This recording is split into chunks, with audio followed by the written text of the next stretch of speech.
Today we're going to be showing you how we set up a 992 GT3 RS for track. We're going to be using Leyton's brand new 992 RS, and we're also going to be showing you the components that we manufacture and use to achieve those settings.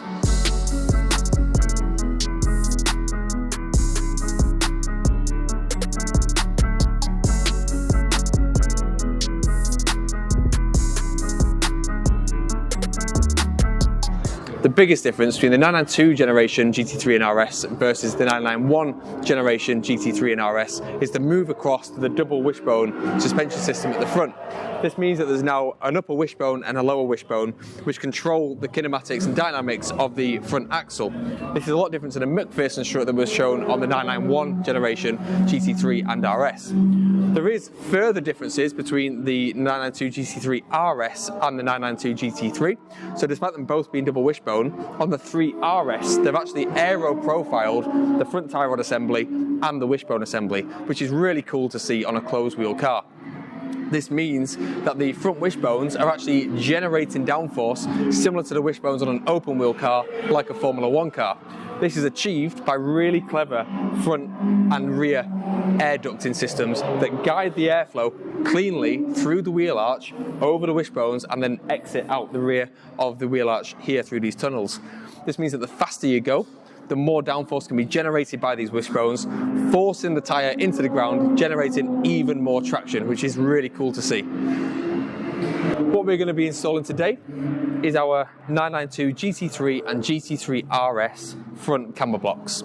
So these replace the OEM camber block in the front upright at the top, and what this does is it allows us to get even more camber at the front axle than you can with standard. You do have an eccentric bolt at the front, so you can adjust the camber as standard, but the maximum number we've been able to achieve so far is roughly 2.8 degrees at the front axle. This is ride height dependent, so you can gain a little bit more the lower you go, or a little bit less the higher you go on the ride height, as the ride heights are also adjustable as standard. With our block in there, you can achieve up to 4 degrees of negative camber, which is more than enough for this chassis, even when running on a slick tyre. So this means that it unlocks all the possibility to get the perfect setup when out on track, which is going to be fitting to Leyton's car today, and then we're going to be testing throughout the year and very soon as well to get more data on our setup and more feedback on the perfect setting for that front axle. So the more experienced in the Porsche GT world may be now thinking, why don't you just shim the lower control arm? As yes, there are shims in there as standard, and you can insert shims in the lower control arm to increase camber, but there is a big reason for this. If you use shims to increase camber by a substantial amount, which we are looking to do, it actually swings the wheel assembly forward because it's rotating the caster arm forward on an arc.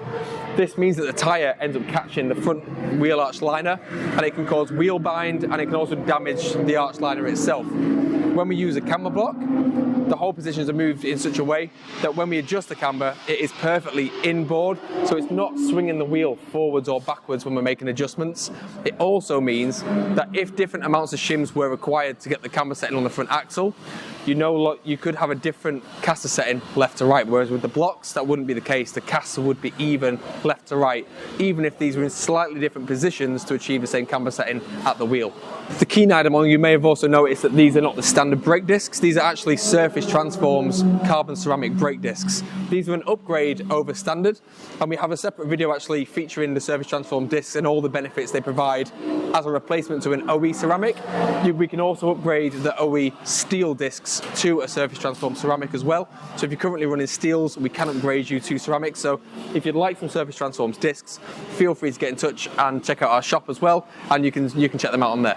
We're just about to install the new camber blocks on the front axle, so we thought we'd just show you a side-by-side versus the OEM one. So here you can see the OEM that we've just taken out the hub, and here is ours. So to the untrained eye, exactly the same block. So when they're fitted, our logo is actually hidden on the side in the hub, so it looks just like the OEM one, so it's almost undetectable when it's actually installed, which is quite a nice feature to them. So we're going to get those in there now and start getting the camera angle set up. Another part of our setup on the GT product Porsches is ride heights. They all come with the ride height adjustable coilovers as standard on the GT product cars.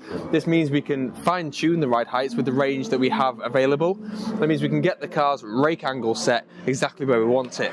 Rake angle is really important on a Porsche as part of a setup, and it is effectively the angle of the chassis. So if you have the nose down and the bump up a touch, you have a rake angle to the chassis, and that's what we're looking to achieve on the Porsche cars. They're like a nose down attitude. It gives a lot more front end, it gives a lot better rotation, and it just makes the car feel a lot more positive, and we get a lot of really nice driver feedback when we add that rake angle into the chassis. We also get some really nice data off the back of it, so when we get data logging with this car, after we've done our rake angle changes, we'll also be sharing that with you. At the rear, it's business as usual, so this rear end is very similar to what we see on the 991 GT3 RS. So we've still got all the same arm configurations. We've got the active rear steer, and we've got a firmer spring, so that's probably the main difference to the back, is the stiffer spring for the higher cornering loads and the increased downforce that the 992 3RS has. We're going to be making some adjustments at the back to the ride height, the toe and the camber, but to do those adjustments we don't need to install any components. It has all the adjustment in the chassis and it's capable of achieving the numbers we want to achieve. Another key increase you're going to see on the 992 3RS is the massive rear tyres. These are now a 335 profile rear tyre, so a huge amount of traction generated from this tyre, and it can take all those aero loads and all those dynamic loads and put all of that force through the tyre and generate lots more grip than the previous generation. So the final stage is now we've got the camber blocks installed and all the ride heights changed, is to give the car a full Motorsport alignment. So we've got that on the flat patch now. We've got it strung up, so we're going to give it a full alignment with the camber and the toe to get this handling perfect.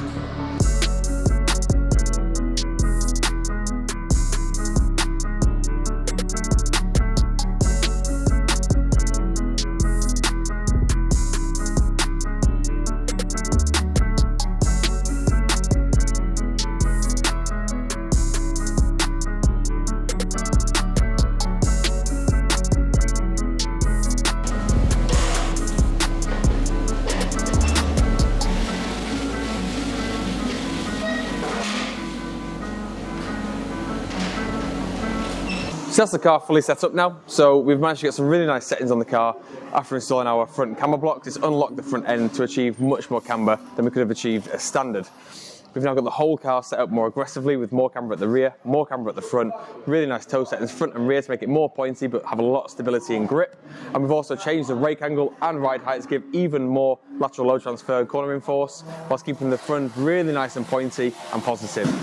The next steps now, we're going to get out on track in this car. So this will be in the next video where we're going to be playing with the in-car damper settings and the diff settings, which are all adjustable via the steering wheel. And we're going to be playing around with those to get as much grip as we can.